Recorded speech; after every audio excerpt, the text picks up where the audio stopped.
बार्शीटाकळी तालुक्यातील चौगाव येथील ग्रामसेवकावर कारवाई व्हावी यासाठी ग्रामस्थांनी वारंवार तक्रारी केल्या, मात्र प्रशासनाने दखल न घेतल्याने संतप्त ग्रामस्थांनी आता आमरण उपोषण आणि आत्मदहनाचा इशारा दिला आहे। अकोला जिल्हा परिषद हद्दीतील ग्रामपंचायतींमध्ये भ्रष्टाचाराच्या तक्रारी वाढत असतानाच बार्शीटाकळी तालुक्यातील चौगाव येथील प्रकरणाने गंभीर वळण घेतले आहे। येथील ग्रामसेवकाविरोधात ग्रामस्थांनी गेल्या काही महिन्यांपासून पंचायत समिती बार्शीटाकळी तसेच अकोला जिल्हा परिषद पंचायत विभागाकडे वारंवार लेखी तक्रारी केल्या आहेत, मात्र या तक्रारींकडे अद्याप कोणतीही ठोस कारवाई करण्यात आलेली नाही, असा आरोप ग्रामस्थांनी केला आहे। संबंधित ग्रामसेवक मागील 2 वर्षांपासून कार्यरत असून त्यांच्या कार्यकाळात ग्रामपंचायतीच्या कामकाजात अनियमितता असल्याचे सांगितले जात आहे। ग्रामस्थांच्या मते घरपट्टी पावत्यांमध्ये घोळ, आर्थिक व्यवहारांमध्ये पारदर्शकतेचा अभाव आणि अधिकृत नोंदी उपलब्ध करून न देणे अशा गंभीर तक्रारी करण्यात आल्या आहेत। या पार्श्वभूमीवर संतप्त ग्रामस्थांनी प्रशासनाला अंतिम इशारा देत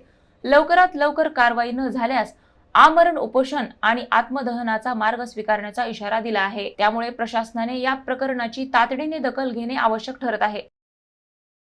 आता आमची एकच अपेक्षा आहे की या प्रकरणामध्ये जर त्याच्यावर कारवाई नाही झाली, कठोर कारवाई कायद्यानुसार, तर यानंतर आम्ही आमरण उपोषण किंवा आत्मदहनाचा इशारा देणार।